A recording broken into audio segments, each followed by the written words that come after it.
ایک صحابی حضرت نعیم وہ راستے پر گزر رہے تھے، دیکھا ایک کڑیل جوان مکہ کا جس کو سارے لوگ دیکھ کر پہلوان کہتے اور ڈرتے تھے، گھبراتے تھے۔ 27 سال کا کڑیل جوان ہے اور ہاتھ میں تلوار کھینچے ہوئے تیزی سے آ رہا ہے۔ یہ پہلوان کوئی اور نہیں، عمر ابن خطاب ہے۔ حضرت نعیم کہتے دیکھ کر کہ میں گھبرا گیا، اتنی تیز و ترار چال اور چمکتی ہوئی تلوار، کہاں کا ارادہ ہے؟ پوچھا حضرت نعیم نے، کہاں جا رہے ہیں؟ عمر ابن خطاب نے کہا محمد کا قتل کرنے جا رہے ہیں۔ معاذ اللہ رب العالمین، اس لیے کہ ایمان لائے ہوئے نہیں تھے۔ یہ دلوں کی سختیاں ہیں، یہ دلوں کا منجمد ہونا بتا رہا تھا کہ وہ نبی پاک صلی اللہ علیہ وسلم کے قتل کے لیے نکلے۔ حضرت نعیم نے صرف راستہ روکنے کے لیے ان سے کہا ان کا بعد میں قتل کرنا، پہلے تیری بہن اور بہنوی کا گھر بھی دیکھ لیں، وہ بھی تو کلمہ پڑھ رہے ہیں، وہ بھی تو کلمہ پڑھ رہے ہیں اسی رسول کا۔ تو غصہ اور بڑھ گیا کہ میرے گھر میں یہ ہو چکا ہے، میں تو جس کا قتل کرنے جا رہا ہوں وہ میرے گھر تک آیا ہوا ہے۔ کہا پہلے میری بہن اور بہنوی کا کام تمام کرنا۔ اسی غرض سے وہ آئے تھے، اور جس وقت اپنے بہن کے گھر کے باہر کھڑے تھے، اتفاق ایسا کہ اندر سے قرآن کے پڑھنے کی آواز آ رہی تھی۔ ایک صحابی حضرت خباب وہ قرآن پڑھا رہے تھے حضرت عمر کی بہن کو اور ان کے بہنوی کو، اور کیا بہترین انداز رہا ہوگا جو رسول اللہ سے ڈائریکٹ سنے ہوئے لوگ تھے۔ اللہ کا کلام اترا ہوا ہے جن کے اوپر، وہ اس وقت حاضر رہے ہوئے لوگ ہیں، قرآن کو پڑھ رہے تھے۔ طٰہٰ ما انزلنا علیک القرآن لتشقی الا تذکرۃ لمن یخشی۔ عرب لوگ اچھی طرح سے جانتے تھے ایک ایک حرف کا معنی کیا ہوتا ہے، وہ عربی جانتے تھے، ان کی مادری زبان تھی، اور اس قرآن کے اندر جو مٹھاس تھی۔ عمر ابن خطاب کان لگا کر سنتے رہے سنتے رہے سنتے رہے، لیکن غصہ جو اندر سے تھا، دل کی جو سختی تھی، آئے تھے مارنے کے لیے، دروازہ زور زور سے ٹھوکنے لگ گئے، اندر لوگ ڈر گئے۔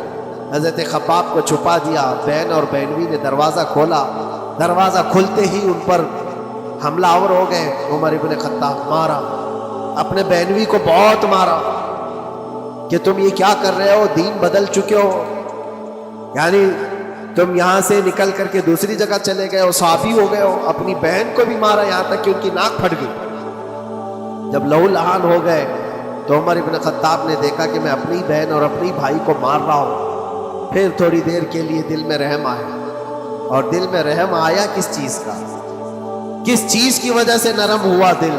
میرے عزیزوں، بھائی اپنے بہنوئی کی اور اپنی بہن کی پٹائی کو دیکھ کر کے نہیں، ان کو دیکھا تھوڑی دیر کے بعد اور کہا چلو چھوڑو، جانے دو، جو ہوا سو ہوا، لیکن جو تم لوگ پڑھ رہے تھے میرے آنے کے وقت مجھے دوبارہ پھر سے سناؤ۔ وہ کیا کلام تھا، وہ کون سا کلام تھا؟ اتنا سننا تھا کہ بہن نے محسوس کر لیا کہ دل کی نرمی کا دروازہ کھل چکا۔ یہ قرآن ہے جس نے دلوں کے دروازے کھولے ہیں، مکہ والوں کے قرآن، دل کی نرمی کی طرف دروازہ کھل چکا ہے۔ عمر ابن خطاب سے کہا کہ تم غسل کر لو، تم پاک ہو جاؤ، ہم قرآن تمہیں سناتے ہیں، اور انہیں پاک کیا گیا۔ تو حضرت خباب جلدی سے باہر آئے، کہا میں سناتا ہوں۔ حضرت عمر کو جب یہ آیتیں سنائی گئی، جھوم کر کے سننے لگے۔ قرآن کی وہ آیتیں 16 یا 17 آیتیں ہی سن پائے تھے کہ ان کے جسم کے اندر راشا تاری ہوا، کپ کپی آئی۔ کہا کہ چلو محمد کے پاس صلی اللہ تعالیٰ علیہ وسلم، مجھے لے کر کے چلو، میں ان سے بات کرنا چاہتا ہوں۔ میرے عزیزوں، بھائی اور بہنوی اور بہن لے کر کے چلے، اور اس وقت حالات سخت تھے مکہ کے۔ حضور پاک صلی اللہ تعالیٰ علیہ وسلم کے پاس 39 صحابہ تھے جو ایمان لائے ہوئے، اور پہرے داری میں امیر حمزہ کھڑے رہتے تھے کہ کوئی آئے گا تو میں اس کی برابر خبرگیری کروں گا۔ عمر ابن خطاب کو تلوار لٹکاتے ہوئے آتے دیکھا تو صحابہ گھبرا گئے، مکہ کا بڑا پہلوان ہے، اس کو بھڑکا کر کے لوگوں نے بھیج دیا ہوگا، اب کیا ہوگا؟ یہ پٹائی بہت بری طرح سے سب کی کرے گا، غریب صحابہ ہے، اور حضور پر ہاتھ نہ اٹھا دے۔ سب ڈرنے لگے۔ حضور پاک صلی اللہ علیہ وسلم سے آ کر کہنے لگے کہ یا رسول اللہ صلی اللہ علیہ وسلم، عمر آ رہا ہے اور ہاتھ میں تلوار ہے۔ اللہ کے نبی صلی اللہ علیہ وسلم نے فرمایا وہ میری گردن نہیں، اپنی گردن دینے آ رہا ہے، وہ میری گردن لینے نہیں، اپنی گردن دینے آ رہا ہوں۔ مخبر صادق صلی اللہ علیہ وسلم جانتے ہیں کون میرا غلام ہے اور کون منافق ہے۔ عمر ابن خطاب آئے تو حضور نے فرمایا راستہ دے. آتے ہی انہوں نے تلوار زمین پر پھینک دی. چہرے جمال جہاں آرا کو دیکھا. حضور پاک صلی اللہ تعالیٰ علیہ وسلم سے پوچھا پھر وہ آیتیں سنائے. اب سوچو میرے عزیزوں، صحابی سے سننا، یہاں تو ہم قاری قرآن سے سنتے ہیں قرآن کی آیت. 1400 سال کے بعد آج بھی قرآن کا وہ اثر لگتا ہے دل کے اوپر.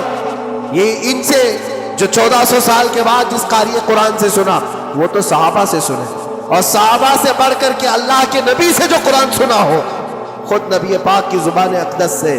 اور جب اللہ کے نبی صلی اللہ تعالیٰ علیہ وسلم نے آیتیں تلاوت کی، عمر ابن خطاب کی آنکھوں سے آنسو شروع ہو گئے. زارو قطار رونے لگے اور پھر پکار کر کہا اشہد ان لا الہ الا اللہ واشہد انک رسول اللہ. میں گواہی دیتا ہوں کہ اللہ کے سوا کوئی معبود نہیں، اور میں گواہی دیتا ہوں کہ آپ اللہ کے رسول ہیں. میرے عزیزو، عمر ابن خطاب رضی اللہ تعالیٰ عنہ کو اس طرف لانے والا، دل کو نرم کرنے والا، یہ قرآن پاک اللہ کا کلام ہی تھا. آج گناہوں سے اس پر بہت ساری پرت جم گئی ہے. ہمارے دلوں کے حالات ایسے ہو گئے، قرآن اٹھاؤ دلوں کو نرم کر دے. اور رجب المرجب میں قرآن کو پڑھو گے زمین نرم ہو جائے گی، اور پھر اس کی برکتیں تم رمضان میں دیکھو. ایک دو نہیں، ہزاروں ایسی ہیں. ایک ایسے مشہور ڈاکو، بغداد کے لوگ ڈرتے تھے. بغداد کے لوگ اتنا ڈرتے تھے کہ جو بھی قافلہ جائے گا لٹ جائے گا. فضیل بن عیاض، جو بھی قافلہ نکلتا تھا اس راستے سے لٹ جاتا تھا، کوئی بچ نہیں پاتا تھا. اور ایک قافلہ آ رہا تھا عرب سے اور مال تجارت لے کر بغداد کی طرف جا رہا تھا. تو قافلے والوں نے یہ مشورہ کیا کہ یہ جو قافلہ جا رہا ہے یہ اس راستے سے جا رہا ہے. فضیل بن عیاض ڈاکوؤں کا سردار وہاں رہتا ہے، بہت سارے ڈاکو اس کے ساتھ ہیں، وہ تو رہزن ہے، راستے پر روک کر کے مال لوٹ لیتے ہیں. تو قافلے میں ایک قاری قرآن تھے. انہوں نے کہا ٹھیک ہے اب راستے پر آ ہی چکے ہیں تو کیا کر سکتے ہیں، چلو بیٹھ کر کے نکلتے ہیں. میں قرآن کی تلاوت کرتا رہوں گا اونٹ پر بیٹھ کر کے، اللہ کریم اس برکت سے ہمارا راستہ آسان کر دے. قاری قرآن نے قرآن کی تلاوت شروع کر دی. اور جب وہ راستہ آیا جو فضیل بن عیاض کا تھا، فضیل بن عیاض ایسی ڈاکہ زنی اور ایسی رہزنی میں مشہور آدمی، جن کے آس پاس، جن کے ہاتھ کے نیچے 1000 سے زیادہ ڈاکو کام کرتے ہو. بغداد پورا ڈرتا تھا، پورے راستے وہاں پر کوئی بھی سلامت نہیں جا پاتا تھا. اس راستے پر ایک قاری قرآن جب آیا، میرے عزیزوں تلاوت کیا کر رہا تھا؟ سورۃ الحدید کی آیت تھی، الم یأن للذین آمنوا ان تخشع قلوبهم لذکر اللہ. وہ قرآن کی آیت ہے. اللہ کے کریم فرماتا ہے کیا ایمان والوں کے پاس ابھی وہ وقت نہیں آیا کہ اللہ کا ذکر سنتے ہی یا اللہ کا ذکر ہوتے ہی ان کا دل کانپنے لگ جائے، ان کا دل ہلنے لگ جائے. فضیل بن عیاض کے کانوں میں یہ آیت پڑھ رہی تھی. قاری قرآن بار بار اس آیت کو پڑھ رہا تھا. کیا وہ وقت ابھی ایمان والوں کے پاس نہیں آیا کہ وہ اللہ کے ذکر سے دہل جائیں؟ اتنا اثر کر گئی آیت، اتنا اثر کر گئی. فضیل بن عیاض نے ہتھیار پورے پھینک دیے اور چیخ چیخ کر کے کہنے لگا آنا لنا ربنا، آنا لنا ربنا، اے میرے رب وہ وقت آ چکا ہے، اے میرے رب وہ وقت آ چکا ہے. سارے ڈاکوؤں سے کہا سجدہ ریز ہو جاؤ، اس لیے کہ اللہ کا کلام ہمیں بلا رہا ہے. برسوں سے ڈاکہ زنی کرنے والے، برسوں سے راستے لوٹنے والے، قرآن کی ایک آیت نے دل بدل دیا. دل کے ایسا انقلاب آیا، سب کچھ چھوڑ دیا اور اس کے بعد نکلے. اللہ اکبر. جانتے ہو فضیل بن عیاض کون ہے؟ فضیل بن عیاض وہ ہے جن کا نام لیتی سرکار غوث پاک بھی ادب کیا کرتے تھے. فضیل بن عیاض اللہ تبارک و تعالیٰ نے ولایت کا وہ مقام عطا کر دیا.